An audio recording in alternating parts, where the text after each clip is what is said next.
Once again.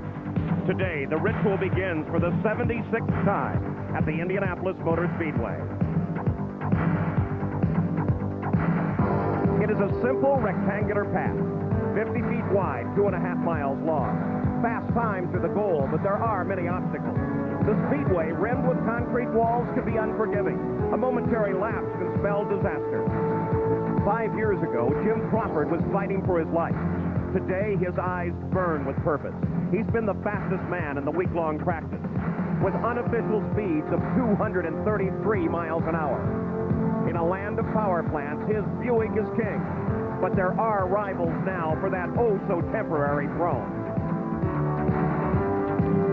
An identical car is driven by his own teammate, Roberto Guerrero, with nearly the same high-speed results. Both men practice above 230 miles an hour, every lap well above last year's track record. Even so, they are not alone at the top. Michael Andretti and his father Mario are right there too. Yesterday, Mario's Ford was the fastest car, also at 233. Will Mario's number 2 be on the top of the pylon at the end of the day? Or perhaps the 14 of A.J. Foyt? The speedway can be hard, even on favorite sons like former track record holder Scott Brayton. Scott was not hurt. The car is repaired. Or the reigning and 4-time champion Rick Mears, helpless victim to a mechanical failure. Despite this horrifying crash, Rick is ready to qualify. Or rookies like 3-time world champion Nelson Piquet. The great Brazilian is still hospitalized. Even legendary speedway names like Unser are not without challenges. A blown engine for Little Al. Or a slick track beaten with skill. The most talented in the sport are all here. The question has been the same for 81 years. How much faster? For a week, they have labored. For years, they have planned. For a lifetime, they have dreamed of victory lane at Indianapolis. But to win, you must first qualify. Lap after lap, mile after mile. Try hard, push the limit. Then try harder and venture out further into the unknown. Now there are no tomorrows. Today, the visions of a life will be measured in fractions of a second.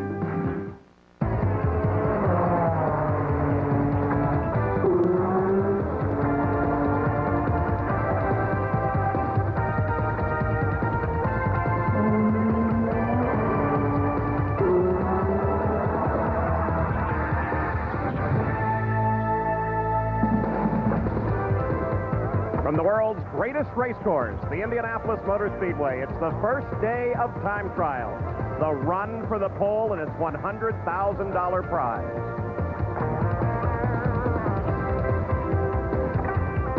Hello and welcome to Indianapolis. I'm Paul Page, and certainly there is the speed, there is the technology, but more than anything else, there is a human factor. Rick Mears is one of the calmest drivers ever, and yet he will tell you that this single day at Indianapolis is the hardest moment of one's life. There is more pressure here than there is on race day or any other combination of races. And we expect a spectacular run with records shattered throughout the day.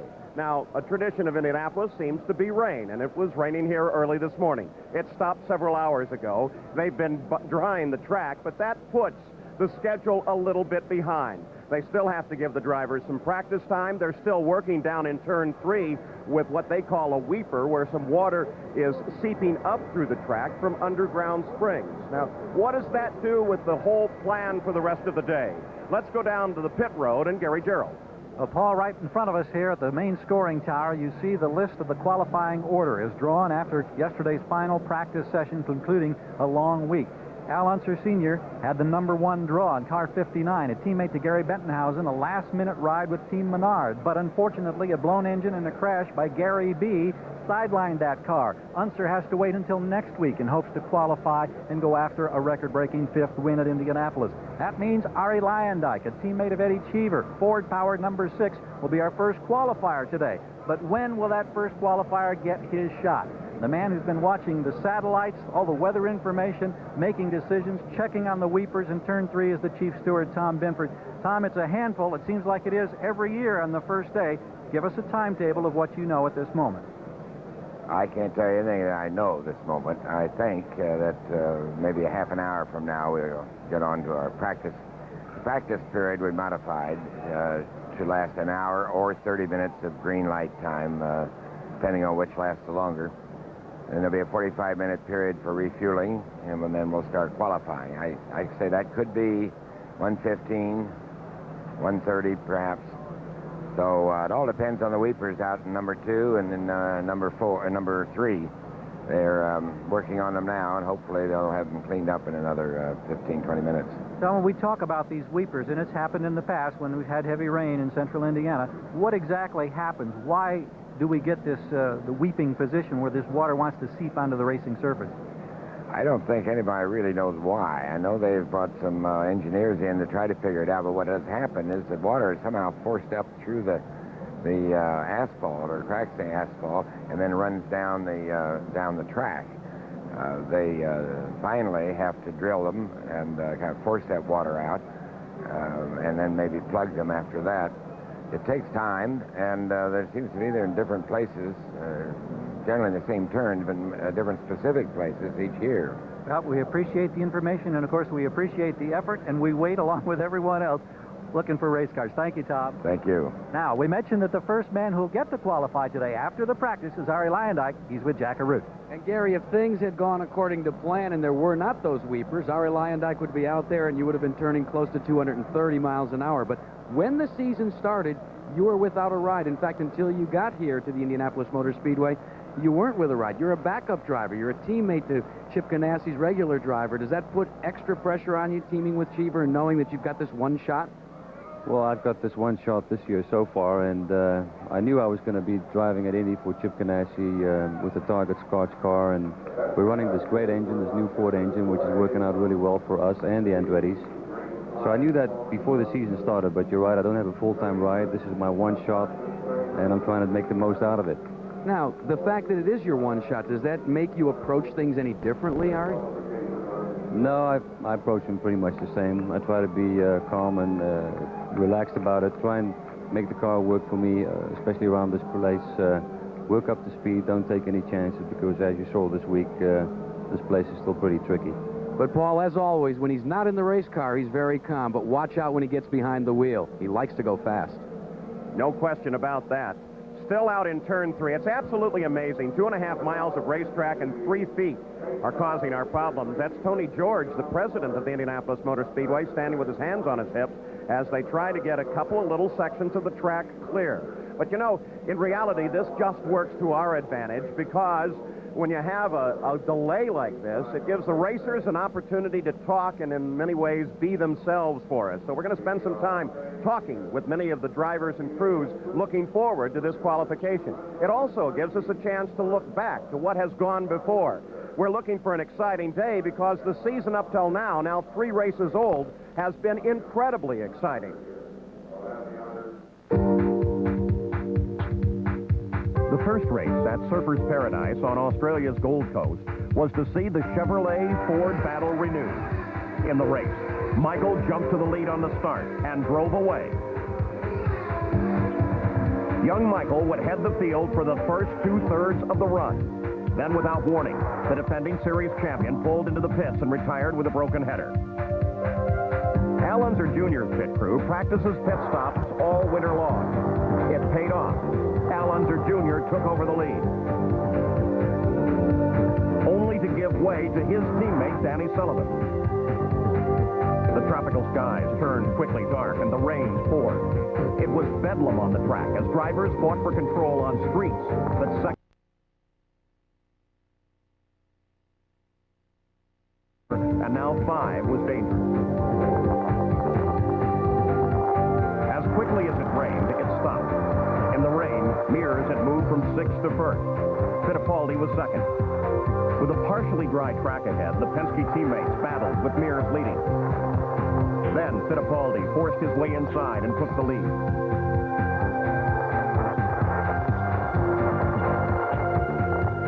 Less than half a lap later, Emo nearly ended his run, overshooting in the chicane. But still, he held on to take the first win of the season.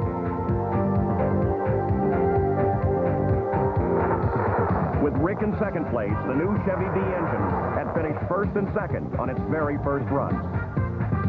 Back now to the United States and the traditional mile at Phoenix, Arizona. Michael's new Ford took on all comers. He rocketed through the 170-mile-an-hour barrier and took the pole with a new track record. As the engines were started, Michael's wouldn't. The field rolled away, and Michael was pitside as the crew struggled to put him into the action. Rahal took command of the race from his front row position and disappeared. The race was effectively won at that moment, as Rahal, driving for his newly purchased team, dominated. Scott Pruitt had a close call when rookie Jim Vassar clipped the turn 2 wall, but Pruitt circled and rejoined the fight. 200 miles after he took the green flag, Bobby Rahal flashed under the checkers, a flag-to-flag winner. In the morning warm-up for the Toyota Grand Prix of Long Beach, Scott Pruitt, practicing, lost his brakes, setting off a frightening accident. Uninjured, Scott started the race in the second row alongside Al Unser Jr. and behind pole sitter Michael Andretti and Danny Sullivan, who was on the front row for the first time in over a year. Michael jumped into the lead as Little Al came up to battle for the front.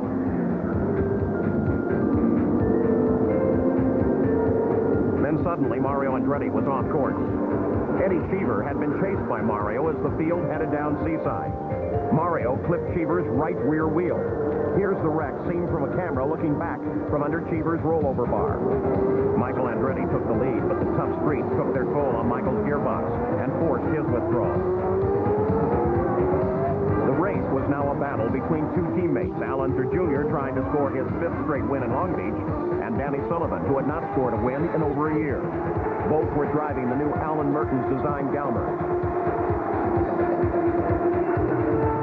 Sullivan got ahead on his second pit stop, but then Little Al took the lead back.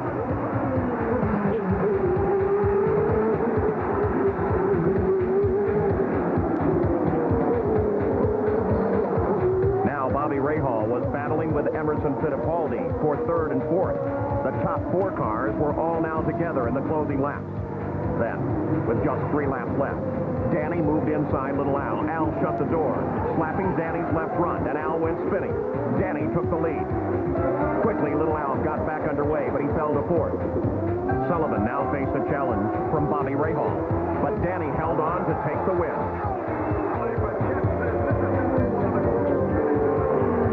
With his second place finish, Bobby Rahal now headed off to Indianapolis with the points lead.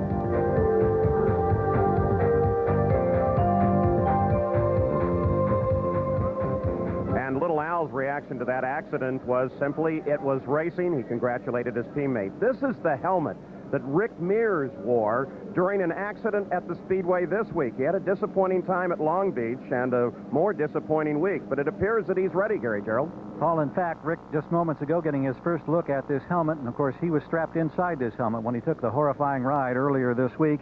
He's now on the golf cart. They want to get out on the line. They're looking forward to the practice session, and so many people are so concerned about the state of your body, the state of your mind as you get set now to get back in the race car. Oh, we're in good shape. We really made a big gain last night. Last night was a big step for us. You know, it's really good that we kind of held off a little bit more yesterday and, you know, concentrate more on today. So we're in good shape. Looking good. What kind of physical discomfort are you in as you try to get into the race car again? Well, basically just, you know, a few aches and pains. The feet are a little bit sore. The knees are a little bit sore. But, you know, other than that, it's really pretty good. You know, the wrist, you know, when I sprained up, but not too bad.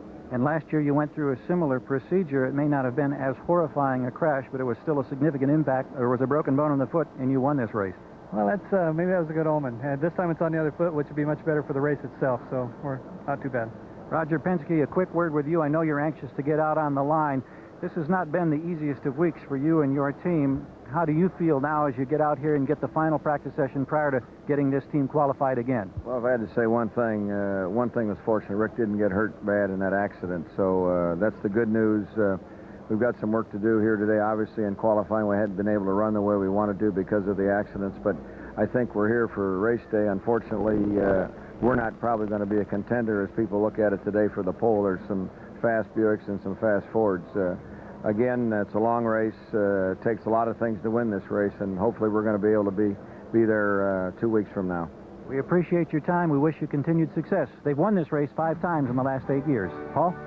We're getting very close to a 30-minute practice, and one of the great things about such a practice, there will be more cars on the track than on race day.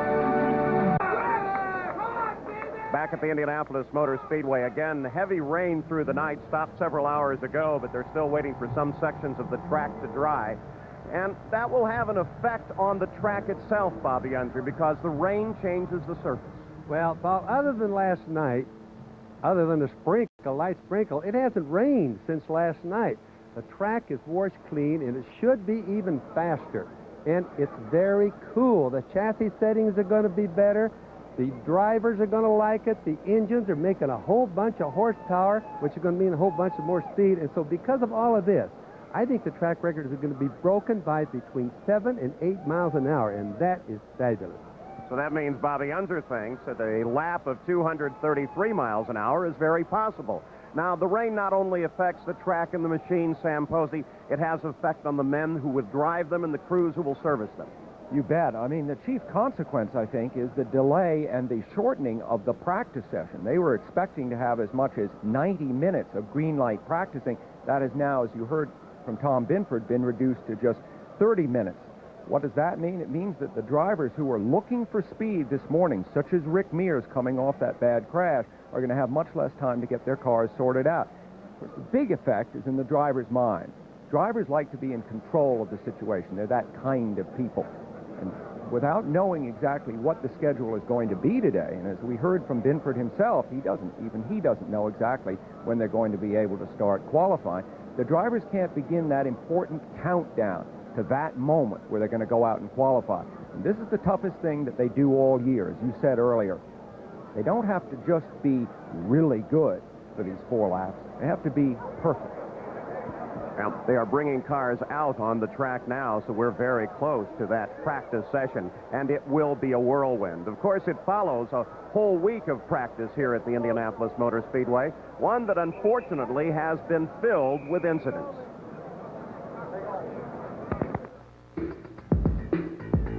Italian Fabrizio Barbazza in Frank Archiero's car was the first incident of the month as he brushed alongside the wall. He was not injured. The car is repaired. Scott Brayton had heavy contact in his Buick-powered car coming off of the 4th turn and sliding down the main stretch. He blew an engine, Paul, right there. Look at all the oil. He spun in his own oil, hit the wall. Then the 3rd member of the Penske team, Paul Tracy, got into the wall as he was exiting the pit lane. Apparently, the wheel just touched the grass and sent the car up into the barrier. Paul Tracy was not injured. He should try and qualify. Rick Mears was the surprise of the month of May. As he was going through the south end of the track, suddenly a plume of vapor at the car. Then he lost control, slamming the wall coming off of the 2nd turn and flipping upside down as he slid several hundred feet down the backstretch. Rick Mears is already back and practicing. You watch the right-hand side of the car, Paul. The water is just pouring out of the car. Right there, the car finally lost adhesion. The car goes sideways. Both tires hit the wall at the same time. That really saved Rick a lot. And then he rode on nearest helmet the whole way. Japanese rookie Kenji Momota lost control coming off of the 4th turn, glanced off the wall, and then started a long slide down the home stretch. Finally, the car, still spinning, came to a gentle rest against the inside wall. Momota has been cleared to drive. He just simply lost it, Paul. Remember, this track is very hard on rookies. Another rookie, 3-time Formula One champion Nelson Piquet, was the most serious accident of the month.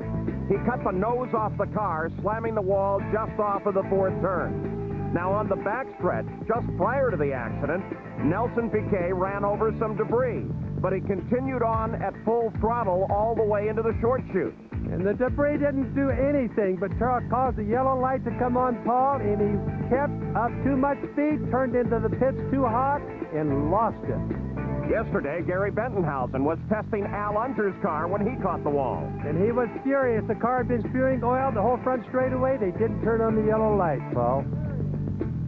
And when an incident occurs, serious or not, the drivers are all taken to that building there, the Hanna Emergency Medical Care Center. And they come into the good hands of Dr. Henry Bach, the medical director. Let's go to Jackaroo.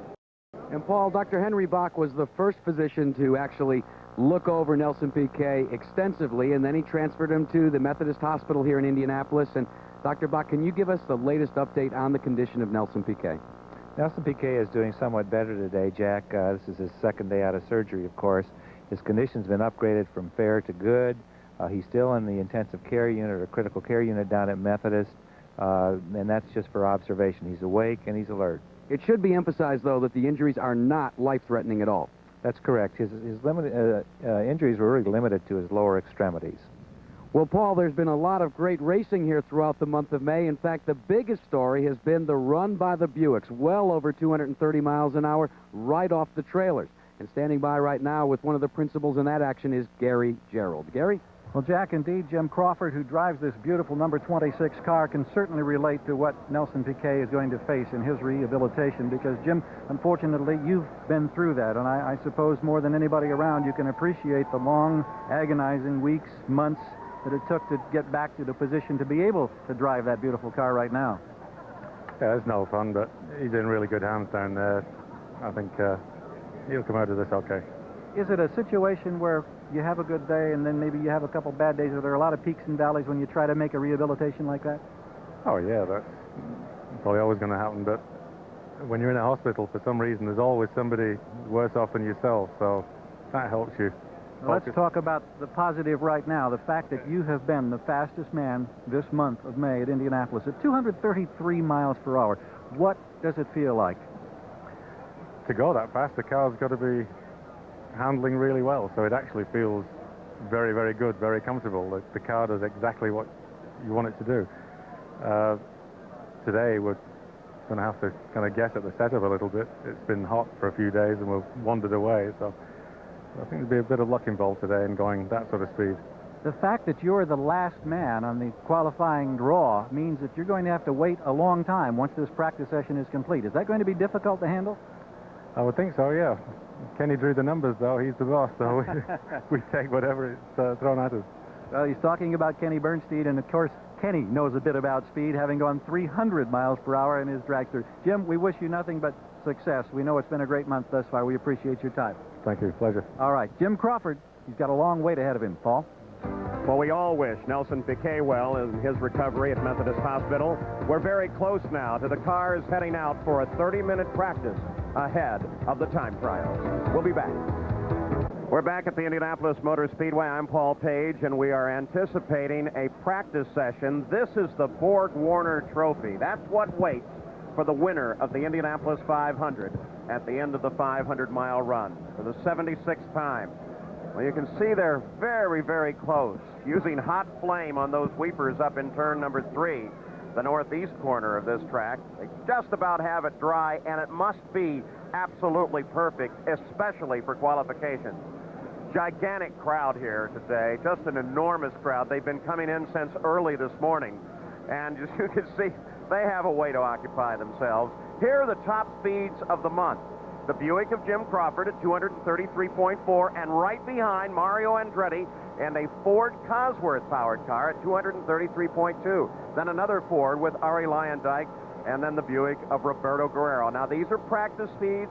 They are unofficial. The only official runs at the Indianapolis Motor Speedway come during the time trials or during the race itself. So what you see is an array of different engines at the Indianapolis Motor Speedway, vastly different from last year.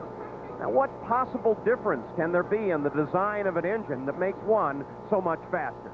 Here's our Jackaroo. Over the past few years, the most successful engine in IndyCar competition has been the Chevrolet Indy V8. This year, there are two versions to the engine. This old tried and true Chevrolet A engine and a brand new Chevrolet B engine, which is being developed exclusively by Team Penske. What are the differences? Well, the B engine is smaller and shorter and more aerodynamic than its A counterpart. Also, on the B engine, they have taken these spark plug wires and they have hidden them, literally put them internally into the engine in hopes of reducing the potential for vibration, where these might vibrate off of the spark plugs themselves. Now, this engine is known as a purpose-built engine. That is to say, it's been designed and engineered exclusively for IndyCar racing. Underneath these cam covers are two twin cams that power 32 valves to the 8 cylinders of the engine. This engine turns over 12,500 RPM. The latest engine entry in IndyCar competition is the brand new Ford Cosworth XV. It is a descendant of the Cosworth DFS. In fact, that's an engine that we still see now and again in IndyCar competition, but it's totally different. In fact, what they have done is they've narrowed the engine by 5.5 inches over its DFS counterpart. They've also lightened the overall engine, so now it weighs in at about 250 pounds. They've narrowed the plenum area, making it lower and making a better aerodynamic fit in the chassis. Like its Chevrolet counterpart, it is twin-cam driven, and there are 32 valves. Now, the Ford engineers put this engine through over 3,000 miles of preseason testing, but thus far in the season, it's winless on the circuit. The third engine here at Indy is the Buick engine. Now, this is a production-based engine using push rods and a V6 configuration versus its purpose-built counterparts, the Chevrolet and the Ford, that go with cam drives and also V8 power. Now, that allows the engine to be much shorter. Therefore, it's more compact and fits better aerodynamically in the Lola chassis built specifically for it. In the past, this engine has been extremely quick, but it has not shown the reliability that the engineers would like. So they've gone to work this year, and they've reduced the overall horsepower and the torque in hopes of giving it the life that's needed to withstand 500 miles here at the Indianapolis Motor Speedway.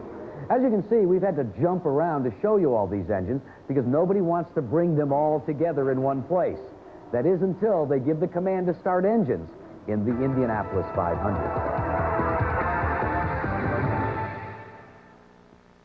It's a marvelous array of power plants that we have at the 500 this year.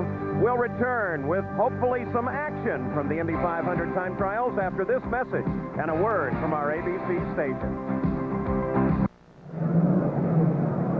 A rather murky view of the downtown of Indianapolis, a mere 6 miles from where we are at the Indianapolis Motor Speedway, and we're still on hold waiting for the practice, a 30-minute session that is mandated by the rules before these cars go out to qualify.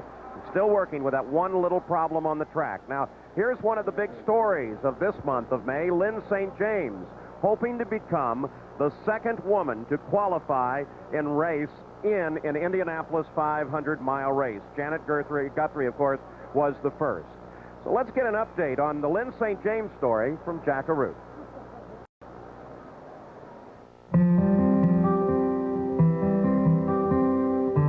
I think at 16 I was a little confused maybe, or a little drawn down, and really my goals were to find a man and get married and to have a family and be a wife. I mean, that's really what I wanted to be when I was 16.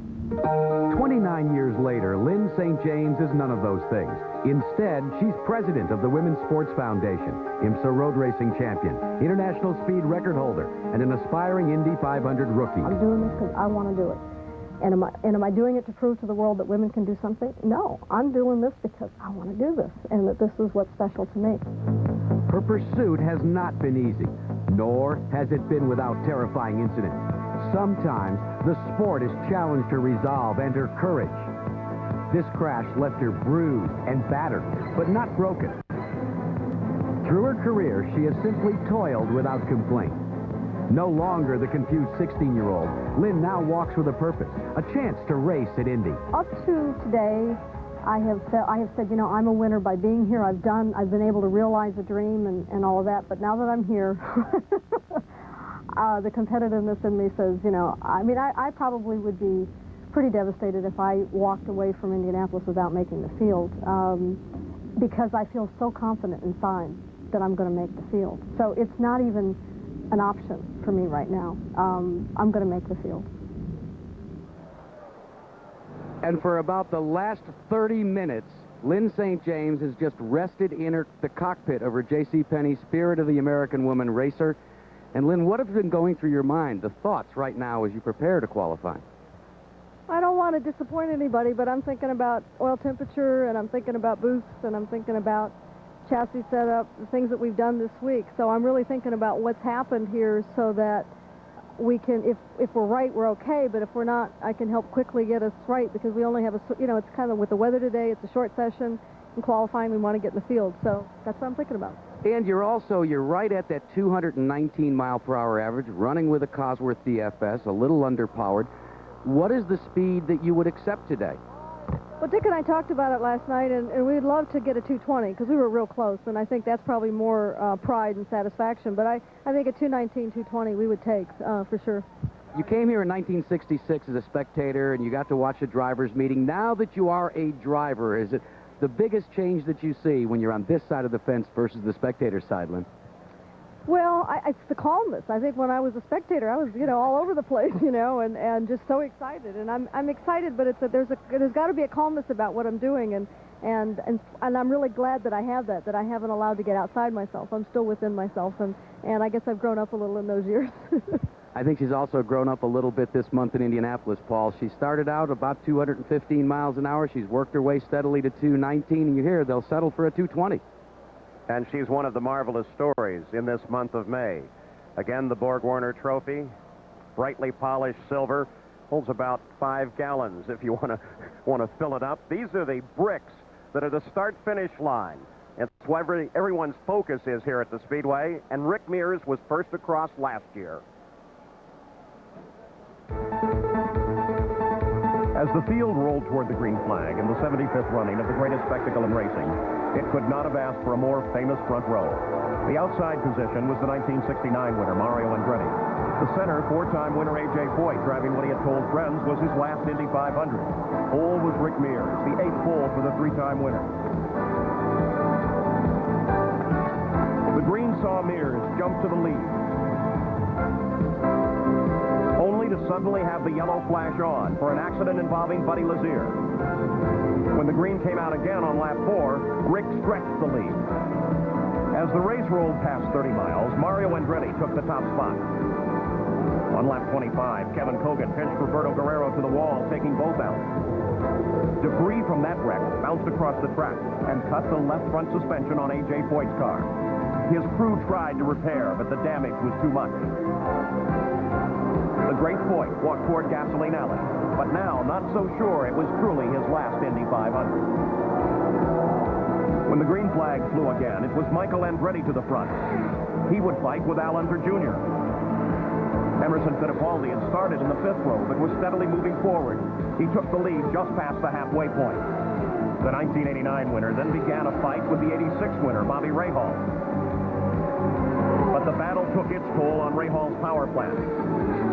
In a puff of oily smoke, Rahal's day was ended, bringing out a caution flag. As the rest of the field slowed and bunched up, the stage was now set for a sprint over the last 100 miles of the race. At lap 170, Fittipaldi headed for the pit for his last scheduled stop. The team knew that Emma was fighting a gearbox problem. As they pushed the car to try and help the ailing gearbox, a retainer suddenly snapped.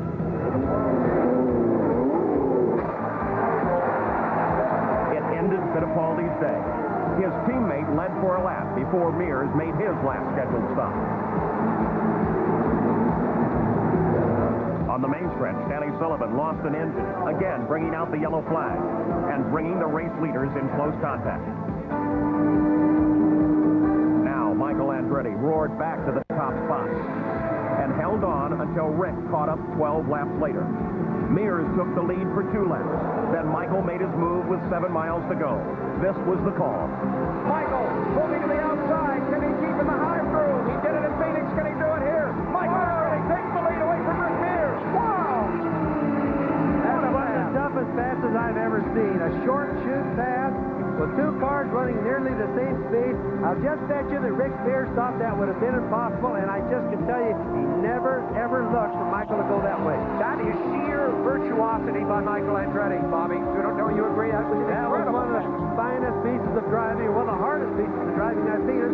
And Sam, it's very difficult to pass somebody on the outside like that, and especially a car that's just as fast. And from Bobby Under's point of view, a position on the track that he was not expecting. But here is Rick Mears now in the same position as Mears, who has been driving a very good line this race. Takes Michael Andretti. 187 laps into the record book. The fight is at the front. Our hats off to him now. If you ever see racing better than that, I'd certainly like to know where it's going to be. Rick's pass was so decisive that Michael, now fighting an ill-handling car, could not challenge again. Rick Mears took his fourth Indy 500 at an average speed of 176.4 miles an hour. Michael Andretti was just 3 seconds behind. Ari Lyondike finished in third. How many wins are there for Rick Mears? There's Gary Bettenhausen's car, one of the Buick-powered machines, as it sits on the pit road. One of the great stories here. Another one of the great stories will just utter the name Andretti. Michael and Mario, they both have a shot for the pole. We'll talk to them in a moment.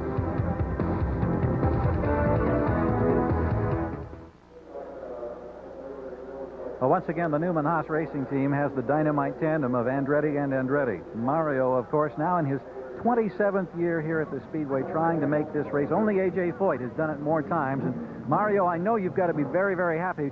You and the Ford power plant yesterday jumped up into that 233-mile-per-hour bracket. And I'm sure that years and years ago, those were numbers that only were in the dream of some engineer's mind. It's very true. Obviously,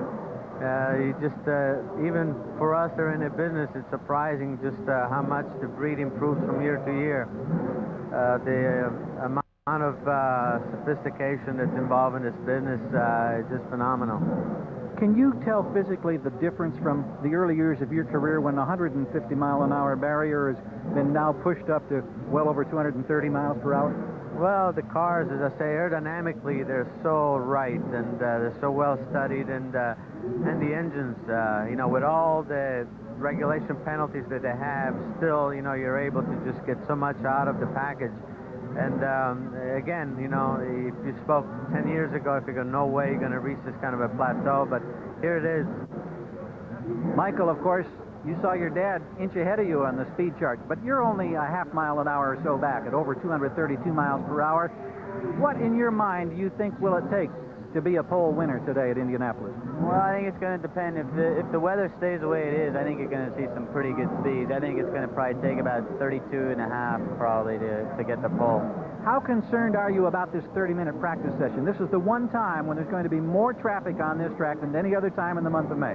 Well, you're a little bit concerned. You have to be a bit careful because everybody's going to be out there at the same time. There's going to be a lot of turbulence, and I just want to get a feel for it. If it feels fine, I'm just going to park it. All right. Well, two genuine pole contenders. We thank you. We wish you nothing but success, of course. Paul?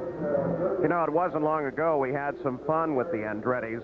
Walt Disney World is an active participant in this year's pre-race festivities leading up to the Indianapolis 500. Events like the parade, the Queen's Ball, a Kids' Day, and the mini marathon all have the Disney touch.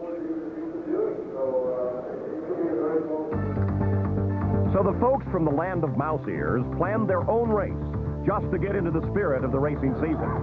Mickey and Minnie foresaw a battle of the great racing families, the Unsers and the Andrettis. Jeff, Michael, and Mario Andretti would fight Bobby, Al, and little Al Unser with the help of the Disney Racing pit crew. Mario, though, thought it might be best to work on his own car. As the moment neared, the drivers waited with thoughts of what might lie ahead. Lots can happen at Disney World. With the engine started on their Malibu Grand Prix cars, the great family feud was ready. The field thundered, such as they could, into the MGM studio. On board with Bobby Unser, who can still flatten the throttle in this land of fantasy. It was not an easy trip. The Disney people had planned a few extra challenges, such as the Indiana Jones Stunt Spectacular. Michael found Mickey's course a little too narrow and widened it. And there could be no race without a pit stop and Jack Arute. Well, this is an unscheduled pit stop by Mario Andretti. He's had to bring his car into Oscar's filling station for service, and it's a different crew than he's used to. Goofy being called for tires, and he's brought the wrong tires. Now Donald Duck and Roger Rabbit working in the back of the cars, and this is not a good stop at all, folks. In fact, it's out of control. Goofy was the tall one. Back on board with Bobby Unser, who was yet to face his greatest challenge, a raging torrent of water. Bobby quickly figured it wasn't your ordinary car wash and headed out to find family and foes. At the finish, it was Goofy with a checkered flag. On the podium, it was the traditional question. Where are you going next? We're going to the Indianapolis 500!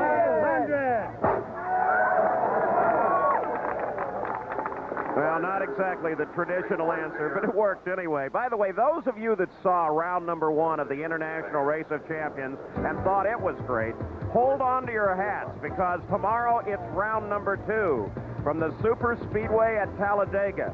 And almost everybody agrees that if Daytona was great, this was much greater or better.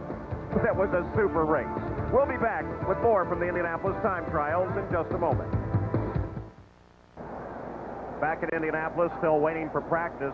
These are the engines that have sat on the pole over the long history of race. The Offie, of course, that's a 4-cylinder. The Ford Cosworth, or some derivative thereof, with 17 poles over the history. The Miller is really the predecessor to the Offenhauser engine. The Chevy, the last 5 years, the Ballot, and we look down through the rest of the order of the engines. The Foyt, well, that's an offset of the Cosworth Ford engine. The Nobai was that great supercharged engine at the Speedway. Even a Maserati and 2 Sparks engines have sat on the pole for the Indy 500. A great deal of different power plants, including a Pratt & Whitney turbine engine and a Cummins diesel on the pole with Freddie Agavation. Technology is the word of the day in Indianapolis.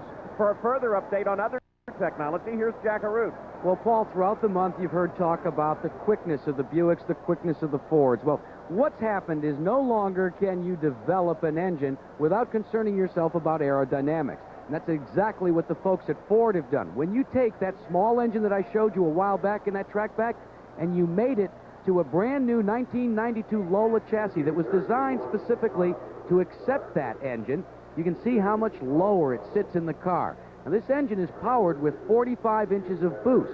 That's what they are allowed because it's what's called a purpose-built engine, built specifically for the rigors of Indianapolis and racing. Now, in the case of Buick, they also have a Lola that's built specifically to accept the Buick engine.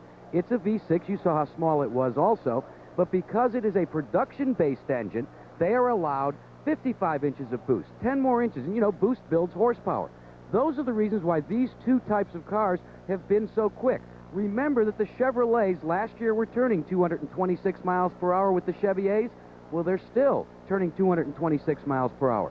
What's the problem with the Chevrolet B engine made into the Penske chassis? Paul, you and I and Bobby Unser and Sam Posey all know that when you're doing research and development, sometimes it takes a little while to make it click.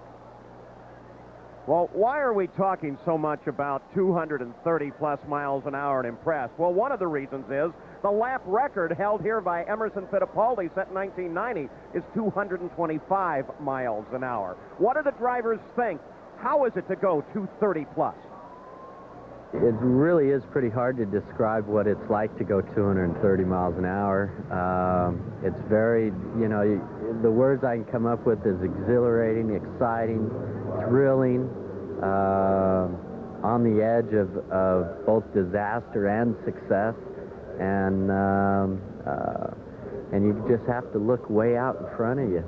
When you start having a balance problem one way or the other, you just end up losing track very quickly. You know, I think a lot quicker than you do, say, even at 223, 224. So you have to stay on top of it maybe a little more than in the past.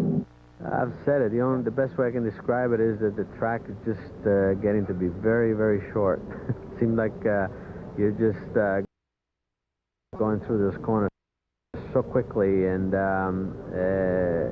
the straightaway, just everything happening just that much faster, you know, faster than you've ever experienced before, no question.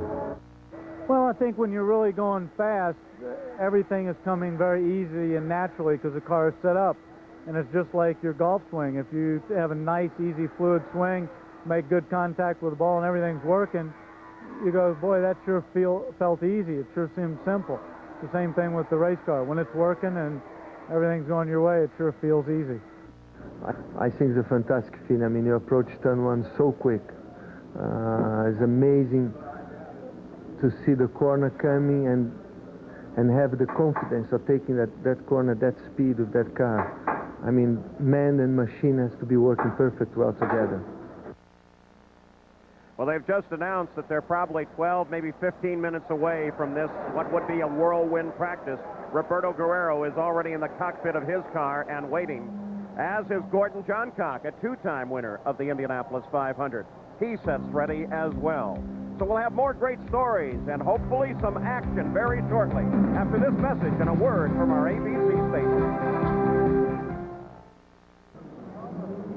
Two-time winner Gordon Johncock still sits ready. He was involved in the closest finish ever at the Indianapolis 500. Let's take you back to 1982 and the call of Jim McKay.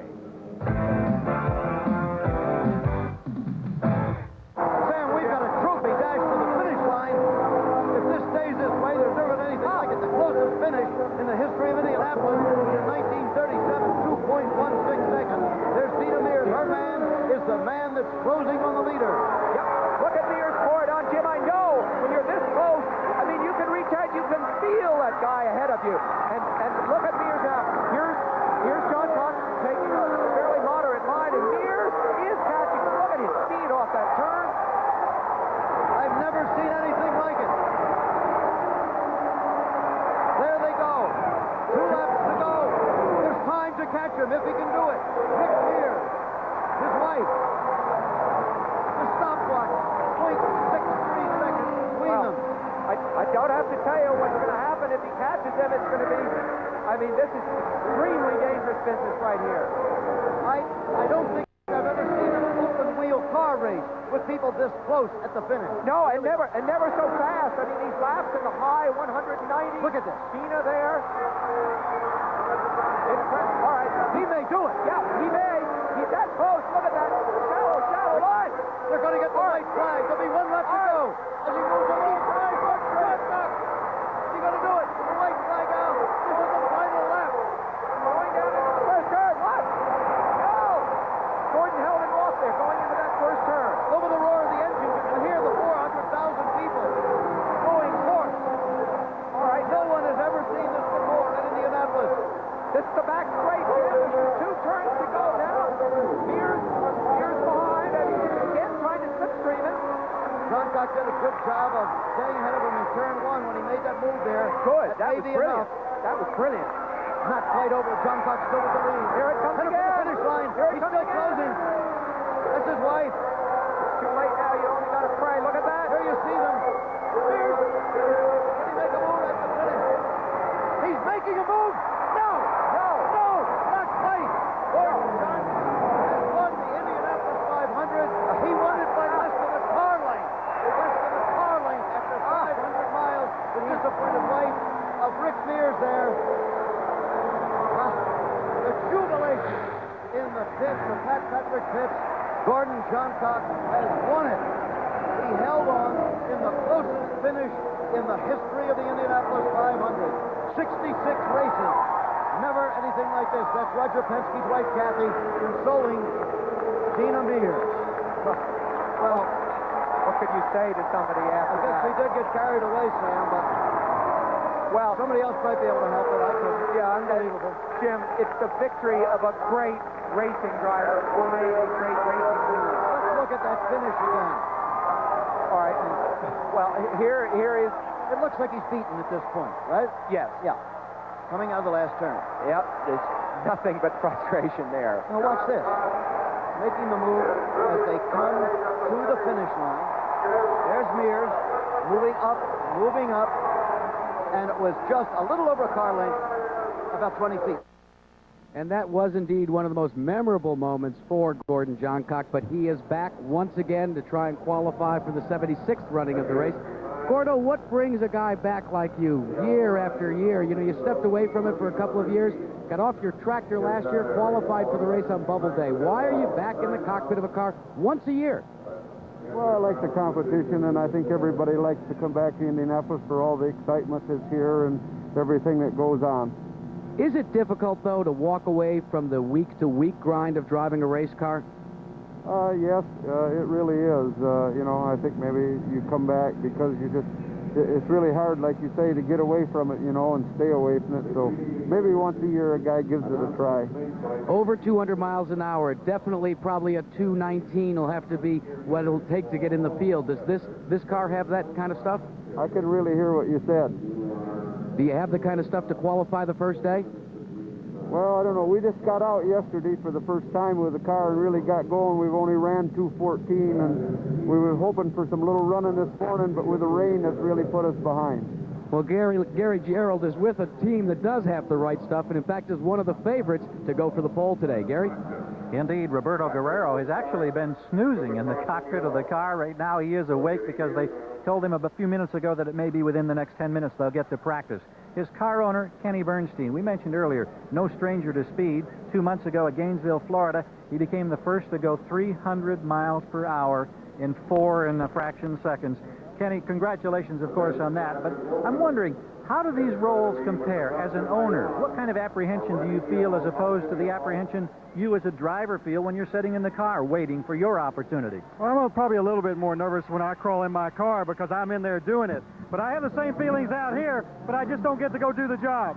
And the sound you hear in the background, the crowd cheering, one of the Quaker State Buicks is getting ready to go. We're going to slide over here. Kenny, thank you for a moment of your time as we watch Roberto Guerrero lead the parade on to Indianapolis as this 30-minute practice session gets underway. And take a look at those cars led by A.J. Foyt, the first car out for this practice session. Now, the rules should allow for 30 minutes of practice, and that does not include yellow flag time. They're looking for 30 minutes of green flag. So A.J. Foyt leads what may be as many as 40 cars out, and we have a practice session underway in Indianapolis. We'll be right back.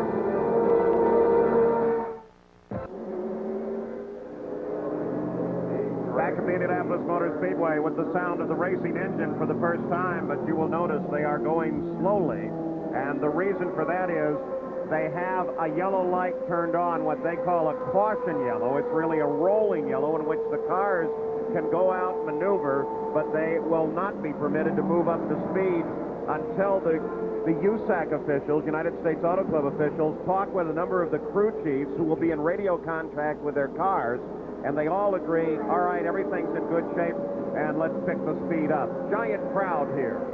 Tomorrow, by the way, on ABC Sports, it will be an East-West battle for World League supremacy.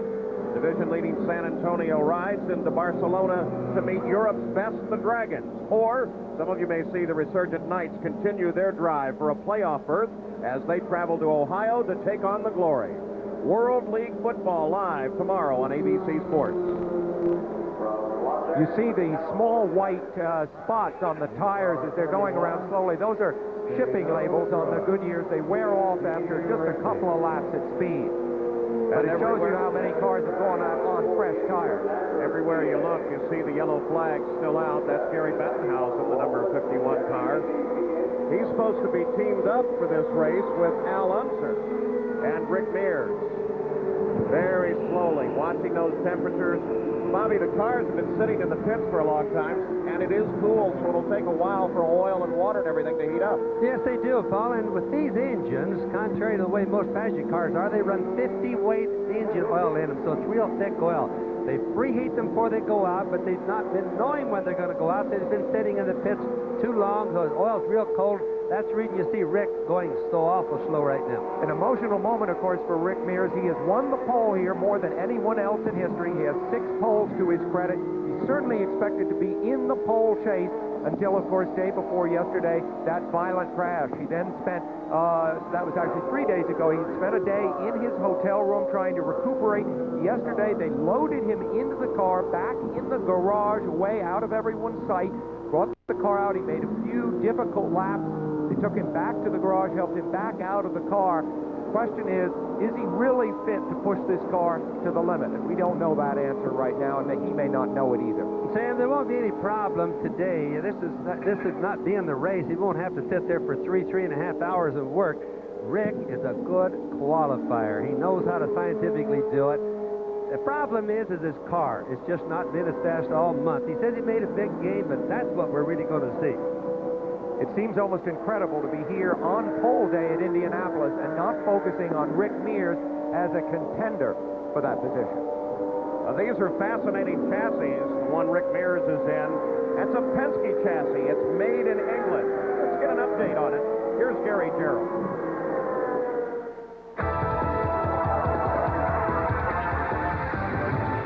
The 1992 Penske chassis by designer Nigel Bennett is basically a series of 2 or 3 dozen minor refinements and revisions of last year's very successful chassis, a chassis that Rick Mears drove to victory in the Indy 500. The biggest single change this year is back here in the engine department. The greatly reduced size of the Chevy Indy V8B engine, that's the engine that is exclusively available to the Penske team only, has resulted now in a slimmer, trimmer, aerodynamic look here. It's really cleaned up the air, and that provides more downforce. Keep in mind that unlike the Lola or the Galmer chassis, the Penske has a transverse gearbox. It's positioned back here just ahead of the rear axle for better weight distribution. It runs parallel to the axle, as opposed to the 90 degrees that we normally see, where the gearbox comes out and exits underneath the rear wing. Now, Bennett has also incorporated a couple of subtle little changes here regarding the driver position in the cockpit. The shoulders of the driver are actually 1 inch back as opposed to a year ago, and his whole body is now 1 inch lower than a year ago. The idea being to reduce the size of the frontal area to get more efficient use of the air that sweeps up over the driver to the back of the car to the rear wing, creating downforce. You incorporate changes like this, along with over 100 days of wind tunnel testing, over 100,000 man-hours into the production of the prototype chassis, and then more than 5,000 miles of actual on-track testing, and you have your race-ready 1992 Penske chassis. And as they've been warming up, they've been averaging about 74 miles an hour. That's a second-gear speed at the Indianapolis Motor Speedway. That also, coincidentally, 74 miles an hour is the winning speed of the very first race back in 1911. Well, now they've all gone out. They've moved around the track. And to most part, they will come back in now, check with their crews to make sure everything is running perfectly. And when they go back out, we'll be with them. This is a crane just outside the first turn of the speedway. A camera position? Nope. Yep, bungee jumping has made it to the Indianapolis Motor Speedway. Bobby Unser, you'd do that, wouldn't you? Paul, it would take too big a guy to ever throw me out of that thing, and I'd take him with me if I went. We'd never get you up on the platform. That's for sure. But Jack Arute has done that 4 times, by the way. No, he says he's done it. We have never seen videotape. Bobby Rahal back in the pits now. They have a full yellow out. That means that they've called all the cars in while they inspect the track. Bobby Rahal, brand new team this year. But a more conventional setup in Sam Posey. Some people think this guy's a shoe-in for the championship, if not the Indy 500. When you get to a 500-mile race like this, you start looking at the variables. What could go wrong? And Bobby Rahal has proven components. A proven Lola chassis, a proven Chevrolet A engine, a one-car team so they can focus purely on him, and he comes into this thing leading in the championship. Everything is going his way. Let's go down to Gary Gerald. Carl Hogan is the partner with Bobby Rahal. Carl, you sat on this side here on the wall, and you watch your co-owner in the cockpit. It's been a great marriage thus far, of course, highlighted by the victory down in Phoenix. Your thoughts about this day and the fact that we've seen this 233-mile-an-hour speed from some of these other teams, and yesterday you were right around 228. Well, I think we've got to do our own thing, and we've got to keep focused on what we're trying to do. And I think it's pretty obvious that we don't have much of a chance for the pole. But I think we'll be up a little further than most people think, and I think the big thing is that we'll be there for race day, and that's really what we've got to work for. Is it tough to concede the fact that you really don't have a shot, or you don't think you have a shot to the pole? Well, I'm not saying we don't have a shot, but yeah, it is sort of tough. I mean, you like to compete at all times. We're a very competitive team, and we'd like to compete for it, but, you know, we've still got to keep our focus, and we can't get upset, and I can't play rookie right now. For a rookie team, it's somewhat misleading because the Patrick team is very much intact. You've got Jim McGee and all the fine people that have worked together, and you had a great testing program that really got you off to a strong start to this season. Yeah, I think what we did, we started out with a great nucleus. We've added a few people that are really key to our organization, and we'll continue to add a few here and there. And we did. We had a great testing, and very truthfully, I'm very, I guess, happily surprised at how good Bobby is as a test driver. I never realized that. And the feedback's been great. Our wind tunnel test in England's helped.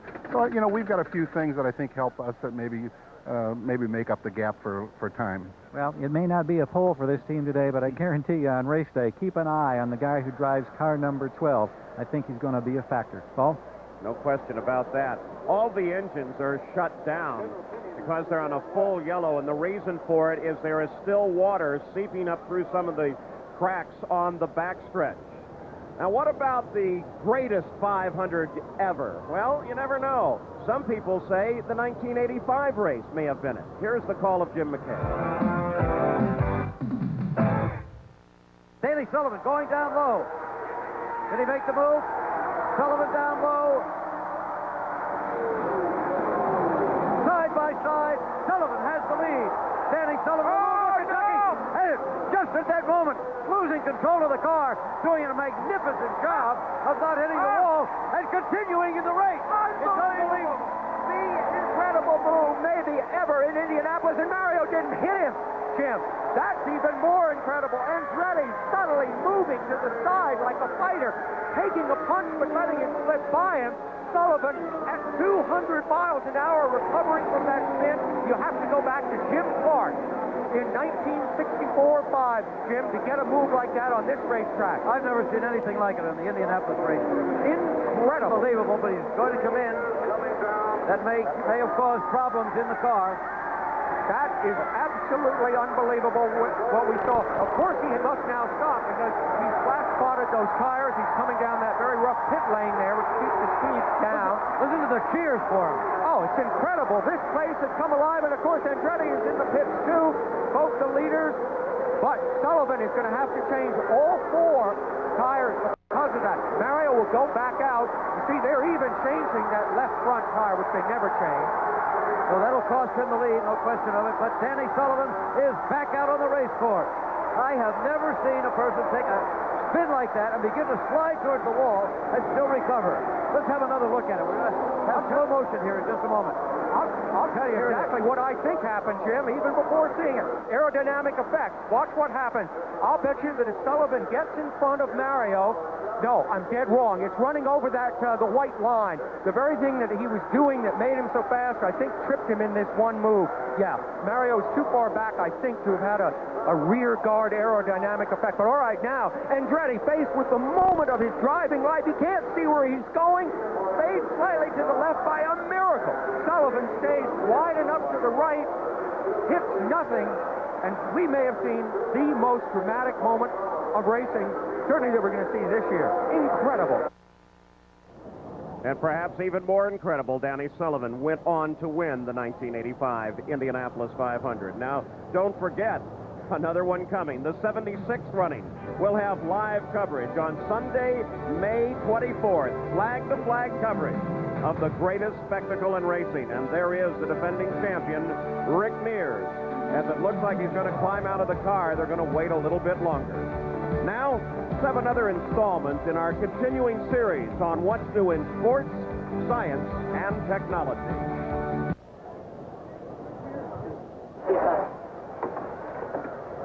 They take the windshield off of Rick Mears' car, not because anything's wrong, but he's so stiff from that accident, he needs every extra inch of room he can get to try and get out of the car. Yeah, you look at his right hand, that's the right wrist is the one that's hurt. He can't put any pressure on it, Paul. And normally he would have to reach over the windshield, push on the body to get out. And he can't do that right now, so it's easier to take the windshield off. But look how tender the guy is. With his feet, he's got a broken bone in his left foot. Richard Buck, as crew chief, helps him there. And Chris Mears, his wife, comes over to make sure he's okay. All of the drivers now are settled down a little bit. They're going to have to wait a little longer. Let's go down to the pits. Gary Gerald is with Chris Mears. Chris, we're just watching you a moment, helping Rick as he got out of the race car, and I suppose nobody other than Rick himself can feel what it's been like on the emotional roller coaster of the last couple of days. How tough has it been to deal with, and how tough is it even now with the suspense being prolonged? Well, actually today it's a lot better than it has been over the past 3 days. He finally got up this morning and said, you know, I think I'm going to beat this, and I'm feeling a lot better. He's not quite as sore, which is the best thing. And so he's just going to have to keep his feet up as much as possible and keep his wrist elevated, and he's going to be fine. The main thing right now is to just try to get qualifying over with, and then next week we're going to work on this race day setup, and hopefully the Marlboro car will be in victory circle on race day. Several years ago, you went through the long rehabilitation with Rick when he had severe feet injuries, and so you've had a taste of this, and you know what it's all about, and I'm sure it's never easy to get used to. No, it really isn't, and it's something that, you know, you just can't dwell on, and you just have to look at the high parts of racing and forget about the bad parts. And luckily, you know, this team is always moving so fast that you never really have time to just sit back and dwell on anything that's negative, and that's really a blessing in disguise. So we're just looking forward to the race.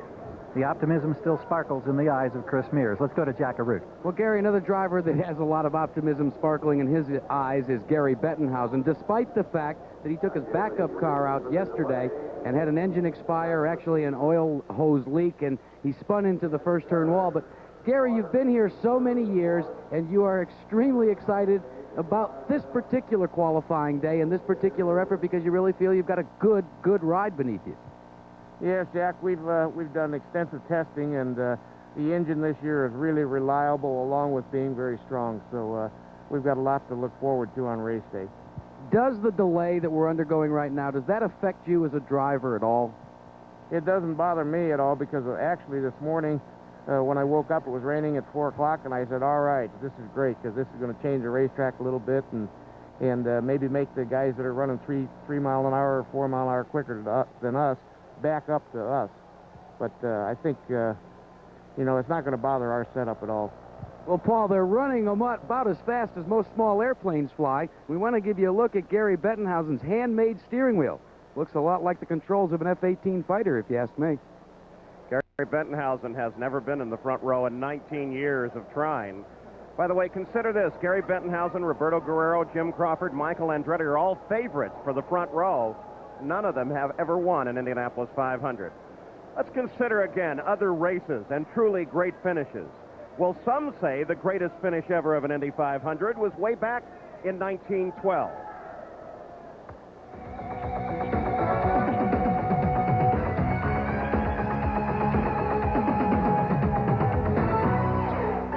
Handsome Ralph De Palma was auto racing's first superstar, a capable driver in all types of race cars.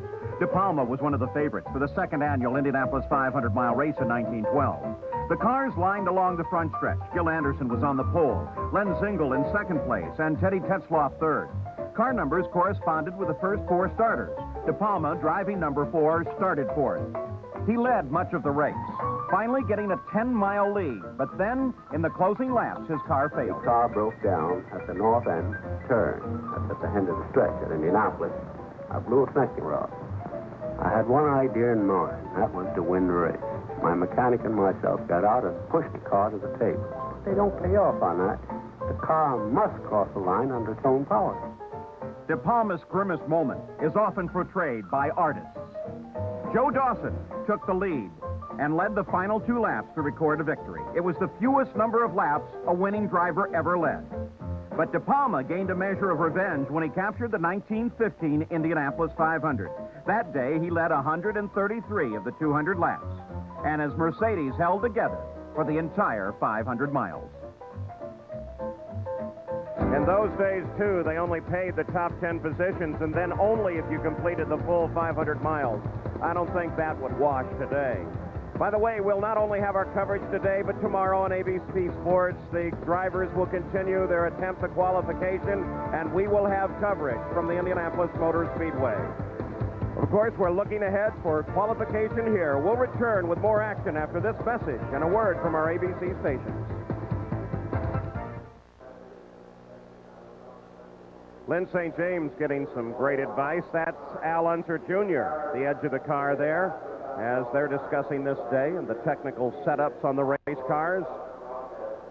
Quiet conversations up and down the pits while we wait for action. We're still waiting for the track to dry in some very small spots. Now, one of the...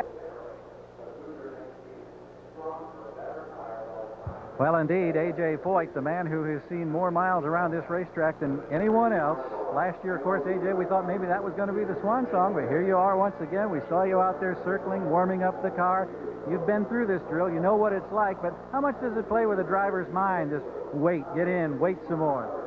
Well, I think when you first come back here as a rookie, it plays with you pretty good. And even though you've been here for quite a few years, it plays with you, especially when you know you're about next to last to qualify, like a number I got today, and time starts running out very quick. And naturally, you want to try to get in the first day. So it bugs you a little bit. If you had an early number, you wouldn't care, but the number like we're sitting here with, you kind of worry.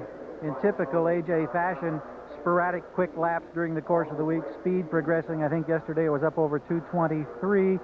You've been here so long. What do you think about those 233-mile-per-hour laps that some of these guys have been recording? Well, I wish I'd been one of them that's turning them, but I'm not. So we're just going to try to get our race set up, try to get in today and do the best we can because, 500 miles is a long ways here. We alluded to the fact that last year we thought it might be the swan song. What caused you to change your mind and come back and make a run at number 35 here? Well, that's a good number to round off with, if everything works out right. You can always say I run there 35 times, and it's a good number. You had a problem, I think, at Phoenix with an injury to the shoulder. Are you fully healthy? Well, I'm probably good as a man my age could be, yeah. Well, all right. We look forward to seeing you out there qualifying, AJ. Thank you. Thank you very much. And waiting patiently up at the other end of pit road, Jack Arute with another contender. Well, actually, with the family of contenders, one already has a ride. Will be out here today to practice. This older gentleman right here, Al Unser Sr., you're going to have to wait by virtue of that crash from Gary Bettenhausen before you're going to get a chance, right? Yes, I am, Chris. It's just one of those deals that, it was a bad luck yesterday, and they'll be out tomorrow with a car, and we'll be all right. I know that you may be losing a little bit of your memory, but that's Chris Economaki. I'm Jack Arute. No, you're Chris. You're all right. I know who I'm talking to, Chris. That's all right. Well, we won't talk about the cold sore on your lip then. But Al Unser Jr., this has not been the best of months for you. You've had a litany of problems with the team, but you seem to feel as if maybe you turned it around yesterday. Yeah, the car's working really good. We got it working late yesterday afternoon, and we ran 228 and pretty much on our own, and so it's the team Valvoline's just doing a great job, and we just keep working at it and things will come right. What is the most important thing that has to get done for a driver to have the right lap here at Indianapolis?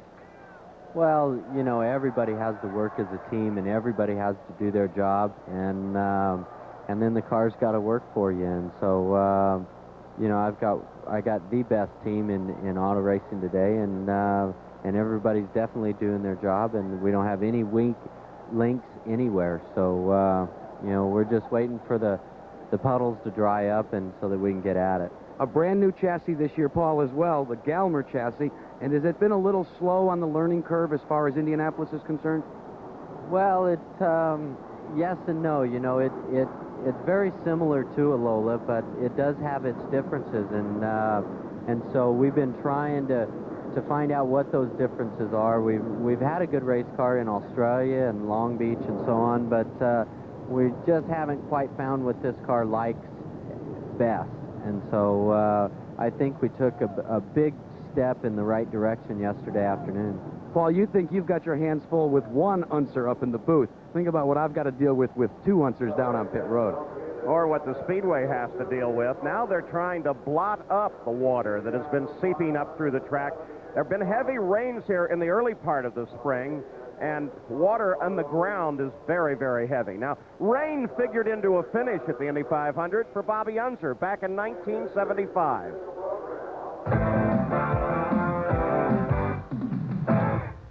There is that rain. Oh, and it's very heavy, Keith. It's almost thunder rain. It's going to absolutely flood the racetrack. Look at everybody running, but look how heavy the rain is. What are these cars going to do in this sort of rain? They're going to start slipping and sliding. It is a cloudburst. An old-fashioned Midwest thunderstorm has hit with fury here at the Indianapolis Motor Speedway. Remember, these cars have got slick tires on. They're not supposed to run in the rain. These cars can aquaplane at even about 20 miles an hour. You can see the starter, Pat Fidan, there. He's got the checkered flag in his hand. All right, let's check the standings now. It becomes vital. Who's leading? It is Bobby Unser who has the lead. Johnny Rutherford is second. They're just barely moving along. They're beginning to hydroplane. They're throwing up a rooster tail. A.J. Foyt is running in third. Pancho Carter is 4. Roger McCluskey 5. Bill Pudebaugh 6. And George Snyder is 7. They're wobbling all over the place. There comes Unser and Foyt coming along. A.J. is a lap down. down, almost a lap down to Bobby. Bobby Unser in the blue car on the right is the leader as they work their way so very carefully. At this point, however, remember, Bobby Unser must be very careful because if he slides off the racetrack, he could still lose this race to Johnny Rutherford, who is feeling his way around. It's like walking on grease. Remember, these drivers are not used to driving in the rain, and the cars are certainly not set up. I've driven in the rain, of course, a lot of times because in Europe we do drive in the rain, but there we have tires. And there's cars all over the place. I just thought that with the aquaplaning and the amount of water on the road, cars are spinning, and look at this car. That's Billy Vukovic. Billy Vukovic, he's trying to control it. He's heading for the infield. Oh, he's going up on the fence, and he's coming and he's driving it away. The red flag is out. The race is stopped. The checkered flag is out. Back of his hand, stopping the race, there's Johnny Rutherford. He's running in second place. Impossible conditions for these drivers. Look at that. It's almost fog. And the car's reversing down the front straightaway. You can't see it, perhaps, but Bobby Unser coasting through the crowd there. There were 4 cars tangled up and coming off that 4th turn. A.J. Ford coming along. He's going to be 3rd, and there's your winner, car number 48. Bobby Unser wins on a driving rainstorm. So there is your winner, cruising around, accepting the plaudits of the crowd, and Bobby's going to take his parade lap. He doesn't care if he has to get an oar to get that thing around, but he's going to enjoy it. Let's have another look at the escapade of Billy Vukovic coming out of turn 4. Well, that car got loose there, only in the water with aquaplaning. As I said before, there's no tread in these cars. They are slick cars. This is what they're intended, but Billy Vukovic is reversing back. And look at that man avoiding him there. He slams into the fence. He almost springs back on, and he did drive the car back. So here comes your victor, splashing down toward victory lane. I have never in my life seen this kind of an end to an Indy 500. Bobby Unser in the slowest finishing lap at the Indy 500. Boy, and I'll tell you what, that tires without tread, Paul, and all that rain. It wasn't rain, it was a downpour like it showed. Very difficult, but at least it was a win. Over on the backside, Charlie Thompson, the ground superintendent, and his crew right there, trying still to get this track perfectly dry and in great condition. We'll be back. Back in Indianapolis, this giant crowd continues to wait, as do we, for the engines to fire again while they still try to dry the track. Now let's take you for a moment back to last year's race.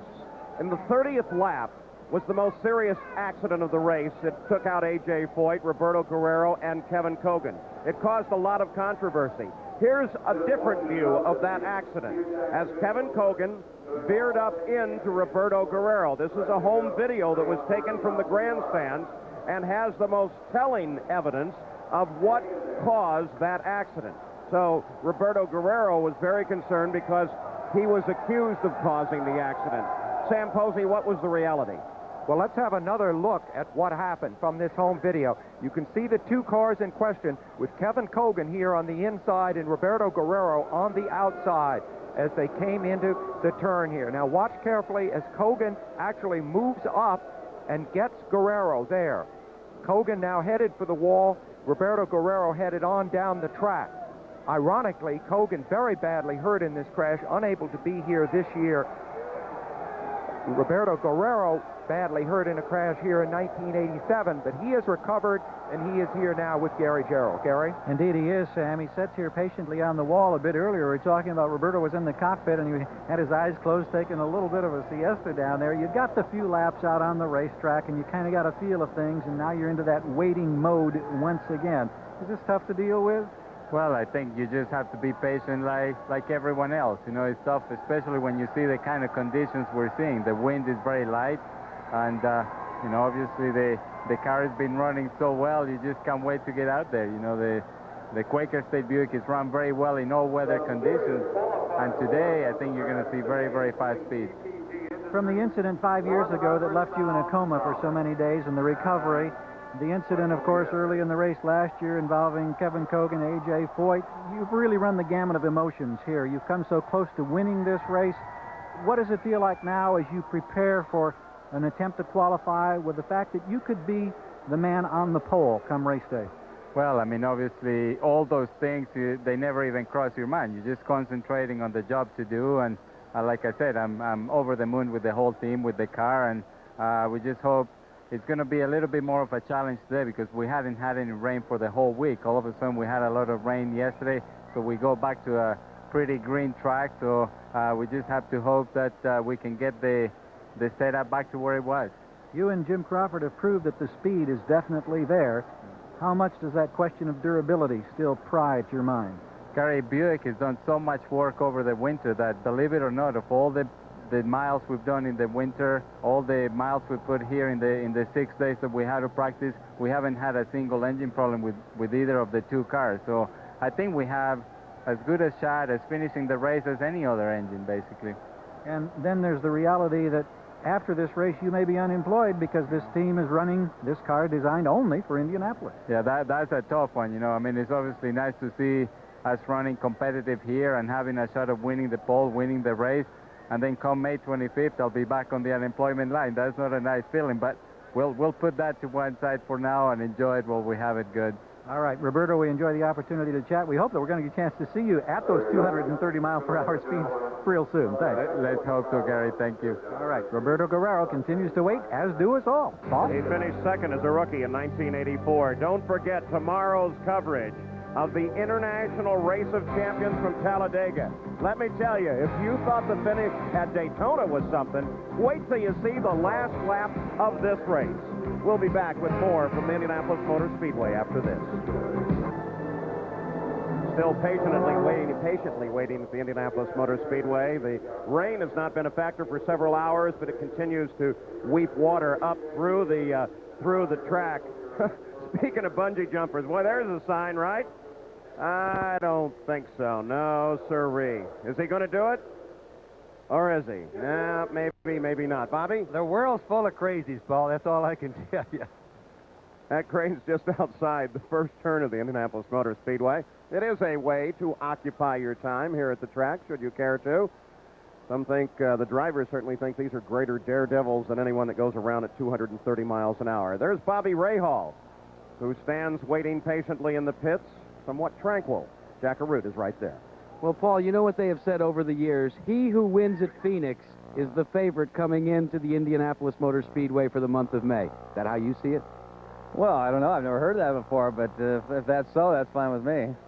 That was a terrific win for a team that all of the writers, all of the broadcasters said, oh, it's a brand new team. But in essence, it's the core of a team that you purchased. Well, I think it's, you know, as you say, it was a new team in name, but from an experience standpoint, it was very rich. And, you know, there are people here that have been here 30 years in IndyCar racing, and some of the best, I think, young people in our sport are on this team. And so it definitely makes things possible for us to go about as though we've been around in name for many, many years. And it was just I was very proud of them because there'd been there'd been a lot of turmoil in the fall, and there was a lot of questions as to what was going to happen with this group of people, and they rose above it and showed what they can do. Now, this is the first year that Bobby Rahal is at the Indianapolis Motor Speedway as an owner. Realistically, and actually no jest intended, is it any different? Have there been more pressures upon you? No, absolutely not. I'm fortunate. My partner, Carl Hogan, he does a lot of work. We've got a very good organization.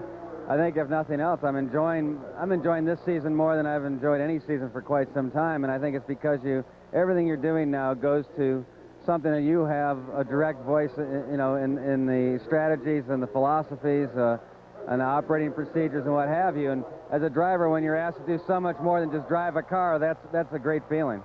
Well, now, though, what's more importantly is that you have not been one of those torrid speed demons, the 230 pluses. But does that really count come race day? Well, I mean, it shows you how things change. I mean, we ran 228.4, which is by far the fastest I've ever gone around here, and it's like, so what? There is definitely a difference this year between the engine formula is really, you know, we're seeing what's possible now. We may not have the latest, greatest in terms of horsepower, but from a reliability standpoint, I'm sold on our combination, and so I feel good come race day. Well, let's check in further up pit road where more drivers are waiting, and one of them is with Gary Gerald. And that man is Eddie Cheever, Jack. And Eddie, I know, has been so happy this year because you're up there flirting with that 230-mile-per-hour mark. And now the real marriage of this new chassis and the Ford power plant seems to be coming together. And your third attempt at Indianapolis, probably the most positive, I would imagine, feelings you've had. By a long shot. I mean, our team has done a very good job this month. We've worked every day quite hard. And it's, I mean, that 230 mark can often be elusive, but once you crack it, we've been very, very short of beating it the other day. But there's more to this race than just qualifying. I mean, we're out there today. I had a problem with my something in my engine installment for 2 days, and I wasn't getting the right amount of boost. So I'm really excited, and I'm looking forward to qualifying as well as we can here. I know that you didn't get the opportunity to test with this chassis engine combination. Have you been surprised that you've been able to generate these kinds of numbers? I'm amazed. I mean, we're going into turn one at 240 miles an hour and not taking your foot off the throttle. And the first time you do it, you kind of toss all the balls up in the air and you hope they all land in the right place. But Lola's done a great job building a good racing car around a new small engine like the Ford. And, I mean, our car just handles really, really well. I mean, qualifying is going to be one thing, but I'm really confident that our race speeds, the average we'll be able to hold up will be great. So I think we might just give Target their first real good one.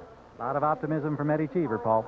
He's definitely pumped about his ride this year. Now, we'd like you to see a little action. There's nothing happening here. We're still waiting for the track to clear. So let's try and pick a year of racing that you may enjoy. For me, it's 1989. Now, remember, in that race, it began with Michael Andretti and Emerson Fittipaldi battling one another constantly throughout the first 250 miles of the race. Now, let's join that race on the 131st lap. Michael Andretti is in the lead. 1989.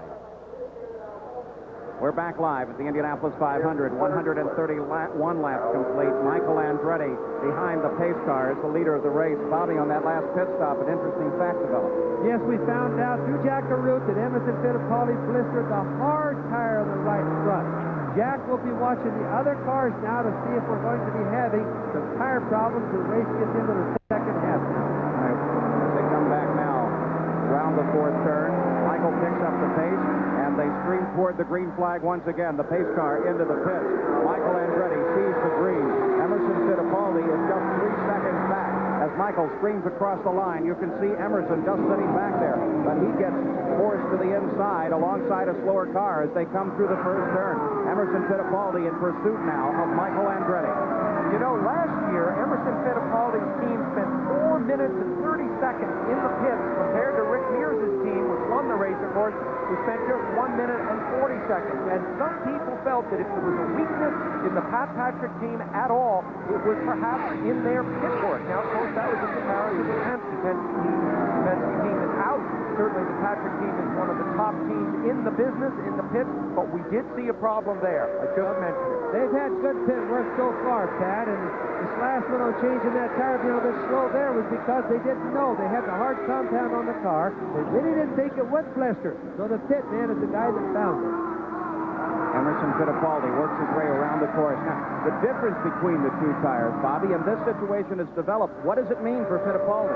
Well, early in the racing month, Paul, with the weather was so cold, they had no problems with the soft compound. As the heat came up, they started having problems. Goodyear brought in a little harder compound tire, and that's what all the fast cars should be on by now. Now, as good as Emo's handling, if he's having problems with that tire, that means that if Michael was able to push him real hard, he could blister his tire.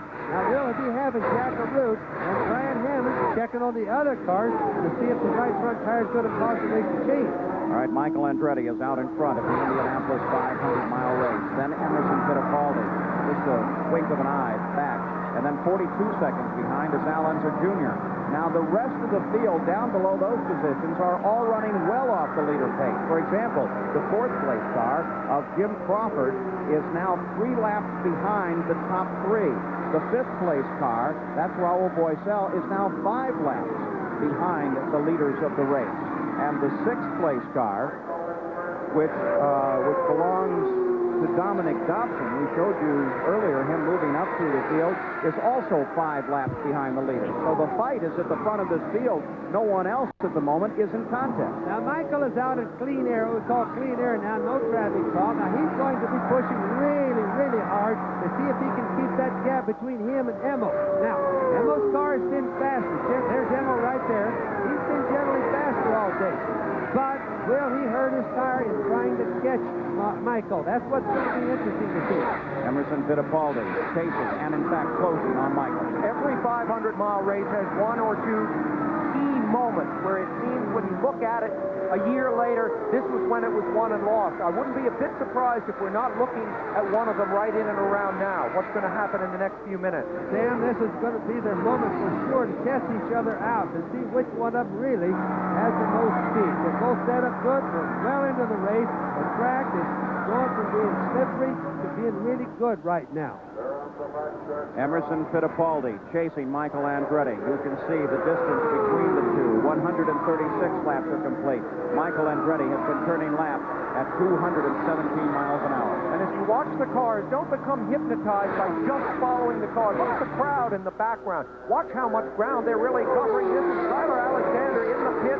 He is the crew chief behind the Andretti team, rumored to be leaving that team after this race is to be his swan song with the Andrettis. If so, he's certainly masterminding a terrific race for the Andretti family right now. Tyler came here with Team McLaren, scored a couple of victories there as well, and then stepped away from Indy cars for a while, and then came back with the Newman Haas team. So if, in fact, he leaves after this race, we may, in fact, see him again. Let's go down to the pits again. Here's Jack. Well, we were talking about the DCA teams and the clutch problems that they've had. We checked with Morris Nunn, who's one of the designers or engineers on the Pat Patrick team. And race at 200 laps, so any of the cars that are running well behind the leaders can go just as fast as they want to go now. Yes, absolutely right. But I think that most of those cars back there, like, for example, Boyce has run good all day. I think he's going flat out anyway. But you're right. He just doesn't have to get the mileage that the leaders do. Well, Scotty Brayton, 6th place right now. Last 4 Indy 500s, getting 30th or worse. So pretty good day for him, no matter how he looks at it. And Scott Pruitt, who started 17th, is up now into 8th place. So let's take a look at the situation with regard to Little Al. He's never won on an oval. He certainly never won the Indianapolis 500. Emerson Fittipaldi, 2-time world champion, has not won at Indianapolis either. In fact, there are only 2 men in the top 10 who have completed this race in first place. That's Mario Andretti and A.J. Foyt. As Teresa watches Emerson Fittipaldi stream away through the short chute, the south end of the track, through the second turn now, and Little Al is in pursuit. Well, this is going to be the contest, the real show, because it's a Lola against a Penske-built DCA team of Emerson Fittipaldi. And can Little Al not only stay with him, but be able to pass him? Well, Shelley Hunter watches as well, as Little Al has Royal Boycell, the third-place car, 5 laps behind the leader, separating him. And there was a flash of something at the back of the car there for a second. Well, that's water. That's water either coming from Boycell's car or Little No, it's Boycell. No, I think it's from Boycell's car. You can see it streaming off the back of the car. That could indicate that engine is about ready to let go. Well, whatever it is, it's going to cause Little Al to lose some ground there. And Boycell, incidentally, who drives sports cars part of the time, is a very aggressive driver. He's a terrific guy, but he's an aggressive driver and not easy to pass. Well, Bobby Unger, if you have that indication, would you want to tuck in too close to the back of that 30 car? Yes, as long as spraying like that, he'll run offline a little bit, Paul. He has no choice. He just can't let the race go from here. He's run a very conservative line. It's a question about, will Boycell's car keep running, losing that? But what if the engine would let go and spray oil back there? Little Al would instantly be into it. Right there, it's already happened. Boycell had engine problems. Little Al got by. Look at the smoke coming out of Boycell's car right now, or at least the fluid. The Pearson entry of Raul Boycell, running in third place, but beginning to show problems. It gives an opportunity for Al Unser Jr. to continue to move ahead. But it's holding back a little bit, Paul. That's another little thing that's gone against him right now. He's really got his job cut out with Emmo having a good, clean track to run on. That's where luck has such an impact on this 500-mile race. You just never know what's going to happen next out here. Sometimes you get out of bed on the right side, sometimes the wrong side. Shelley is really disappointed, as you can see. He is one terrific woman. Unser Jr., who, of course, was tutored by his dad, Bobby, your brother in racing, but I think in ways of dealing with the press and being the open, wonderful person that he is, Al Unser Jr., I think has been greatly affected by Shelley. Do you buy that assessment? Oh, she's been a very good girl, and you could just tell her by her actions in the pit. She really supports her husband an awful lot. She gets more into racing, I think, than most of us do. The leader, Emerson Fittipaldi, car number 20.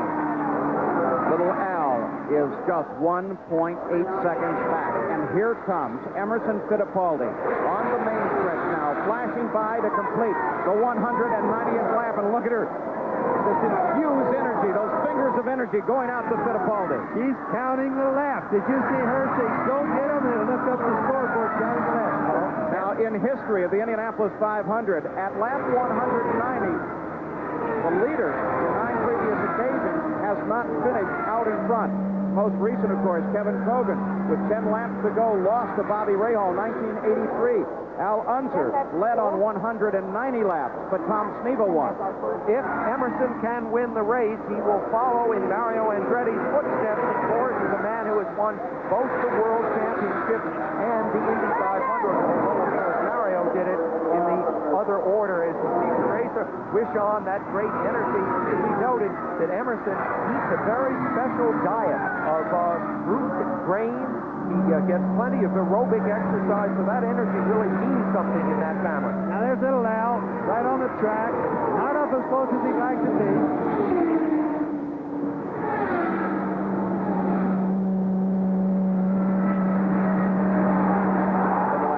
Continues its pursuit. 191 laps complete. 1.6 seconds back. Little Al trying to close. Now, a half a second back.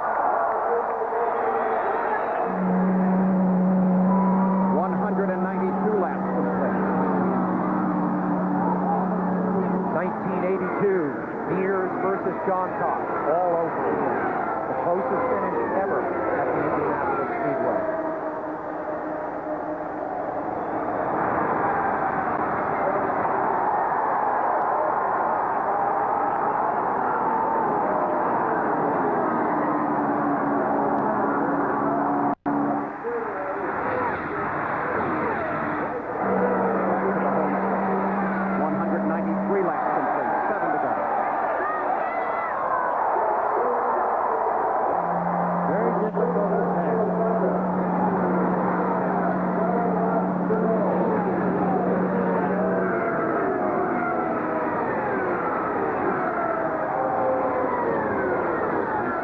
At this point, Rick Mears was trying to chase down Gordon Johnson. Now little Al is in the very same position. 0.2 of a second back. To the home stretch again.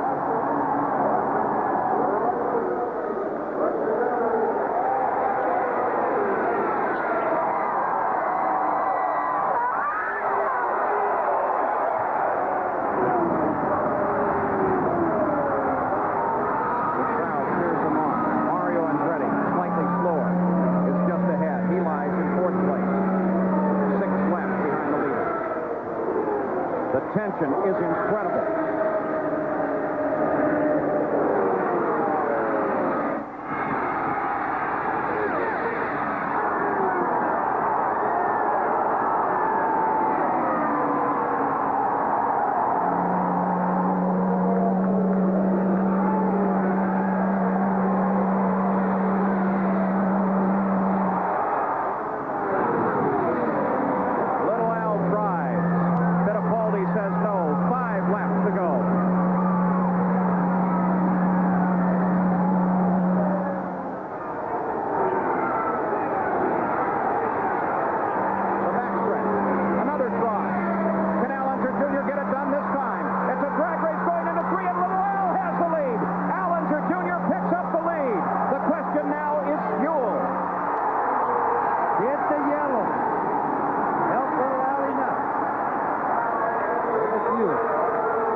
forth on the main stretch. Was he trying to pick up a little more fuel?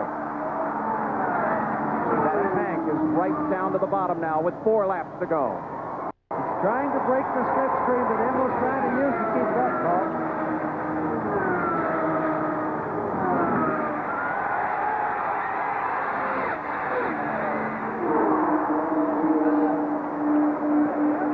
When A.J. Foyt won his first race here, it was A.J.'s first win on pavement. Will Ellinger Jr. score his first oval win here today.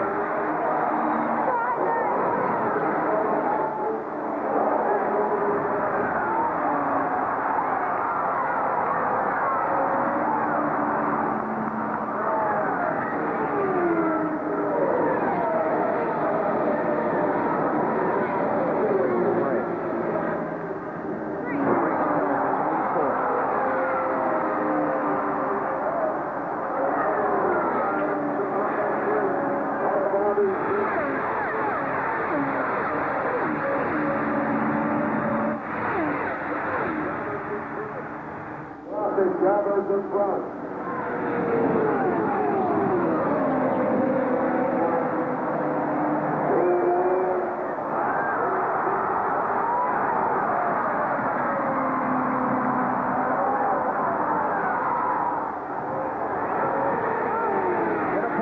Comes inside Little Al. A drag race on the backside again. Slower traffic moves to the right. Can Fittipaldi get past? Little Al brings it down low. They touch. Little Al into the wall. Fittipaldi continues on. Little Al slams the wall as Emerson Fittipaldi screams toward the white flag. The yellow flag comes out. Ellinger Jr. taps with Emerson Fittipaldi. They are on the main stretch now, but it's Fittipaldi's car fit.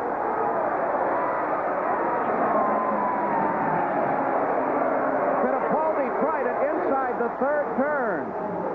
The white flag is out. 199 laps are complete. The yellow flag flies. Teresa kisses Pat Patrick.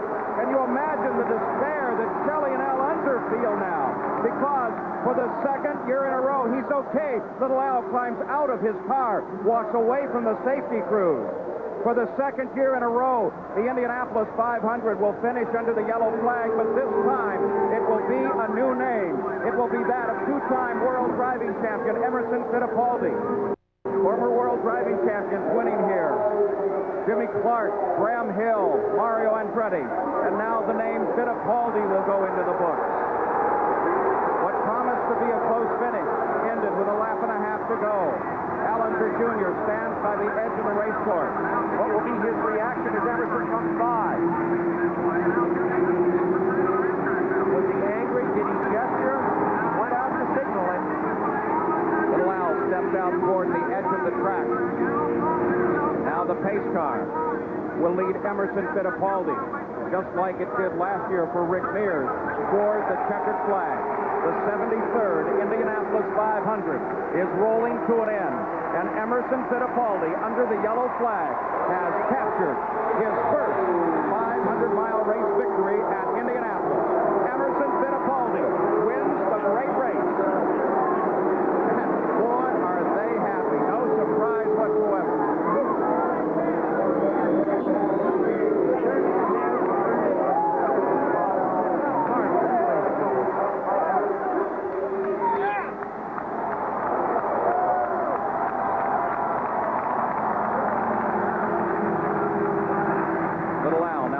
Into the ambulance, but it was obvious he was not hurt in the crash, despite a very hard impact with the wall. The Patrick Racing Team begins now their celebration, and Emerson Fittipaldi waves to the crowd on the backstretch for the first time as the winner of an Indianapolis 500-mile race.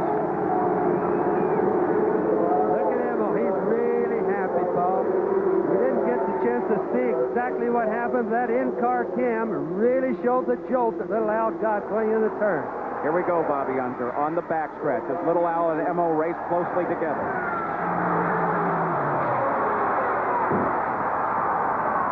One view of the situation. It just appears that Emo drifted out, got Little Al's left rear with his right front.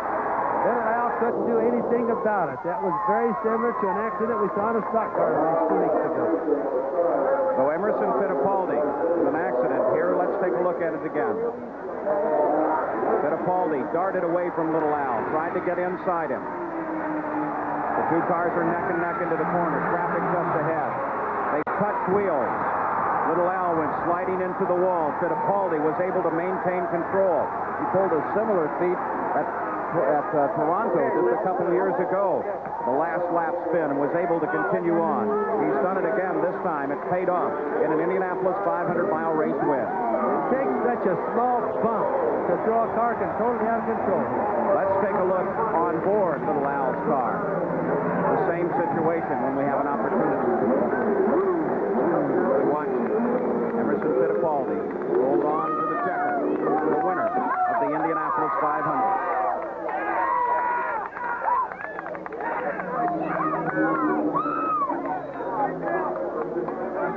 Now we go down to Victory Lane. Jackaroo. Well, Paul, it is an incredible victory lane here. Emerson Fittipaldi has brought his car here on the stage. We are going up in the air right now. They are trying to move the car here just a little bit forward as they are trying to get Fittipaldi unbuckled from all the gear that he carries. Now he's coming up out of the car, and of course, a little bit of controversy there when the yellow light came out. We'll talk to him about that as well. Emo, you've done it. He's taking the congratulations. He's just leaning back. Pat Patrick is in here. Pat, congratulations. Thank you very much, Jack. We were sweating, as you know. Well, a co-owner now, Chip Ganassi, your first time in victory lane as well. Pretty exciting, Jack. Emerson did a world-class driving job. You did a hell of a job. World-class. You really did. I've never seen him take so long to get his helmet off, though. I think he's trying to gather in his composure. Emerson, getting finally the tearful kiss of his wife, Teresa. Emerson. Pure bedlam here. The car, Pat. Beautiful car. Thanks for the team.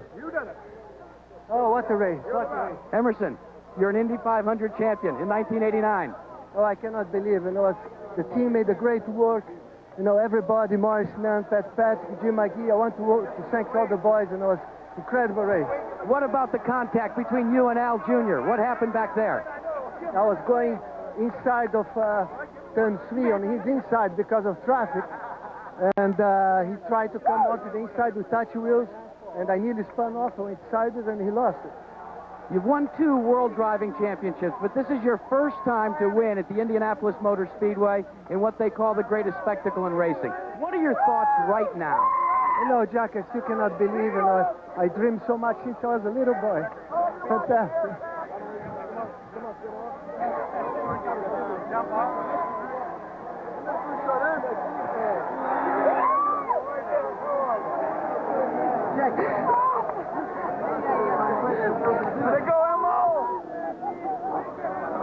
Well, I think, Paul Page, that certainly tells you just how important this race is to you, Emerson Fittipaldi.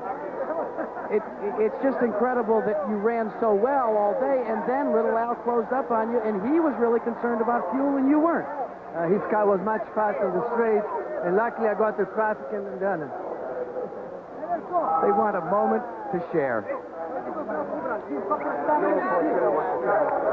Eu quero mandar abraço a todos os brasileiros aí e para o automobilismo brasileiro essa vitória. Obrigado. He just said his victory lane interview to the people in Brazil who are watching this live. So, Emerson Fittipaldi, second last year, first this year, wins the Indianapolis 500-mile race. $1 million win at the Indianapolis 500. Now, they had 4 laps of practice just a few minutes ago, and then suddenly this situation. That is Jim Crawford. Apparently, the engine let go on the car. Jackaroo has him right now. Well, Paulie has made his way back by way of safety truck down to his pits. And, Jim, first of all, what happened out there? Any warning at all? No, nothing. It was, I don't know what went wrong. It started pumping oil and it set on fire.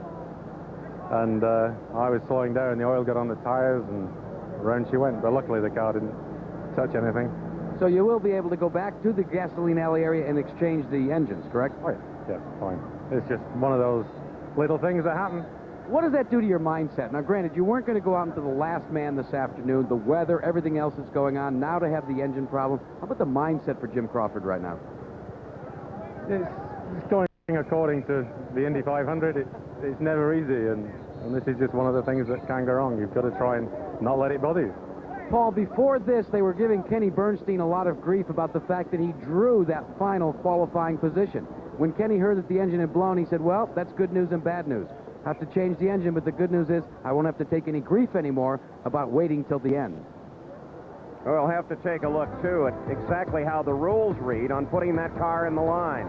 By the way, Jim was running 220 miles an hour when the engine let go. We'll be back with more from the Speedway after this message and a word from our ABC station.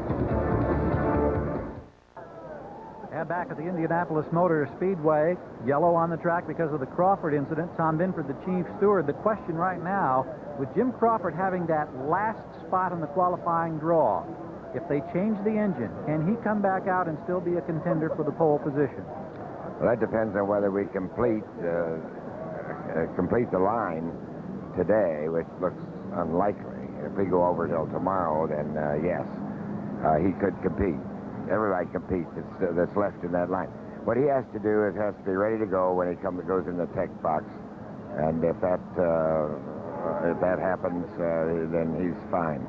Okay, and checking with your weather people and your reconnaissance, how are the conditions for tomorrow?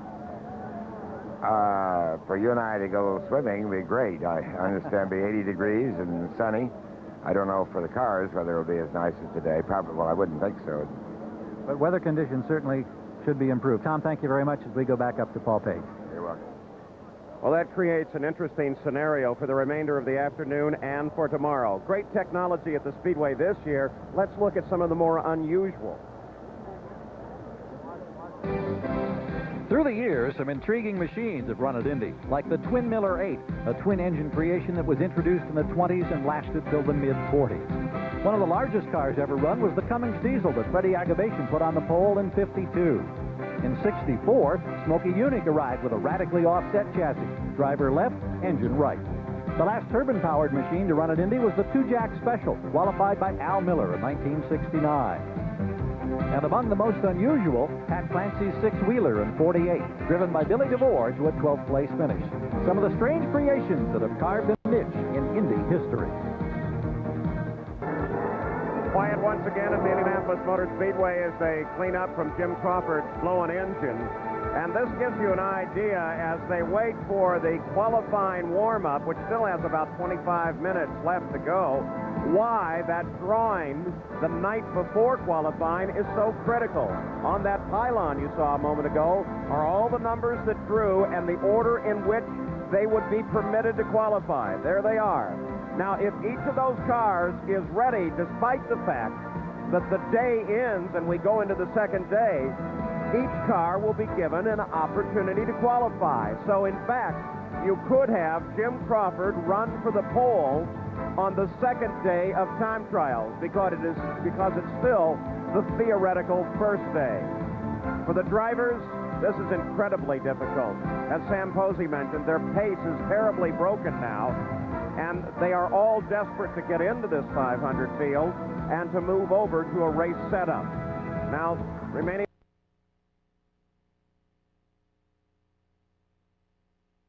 of the America's Cup, but we're not going to leave you here. We will stay on top of all the stories at the Indianapolis Motor Speedway, and we'll give you updates throughout the afternoon and let you know exactly what is happening. But you heard Tom Binford say there doesn't seem to be a really great chance that we are going to get all qualifiers in today. The pole might be determined tomorrow. We'll be back with a final comment in just a moment.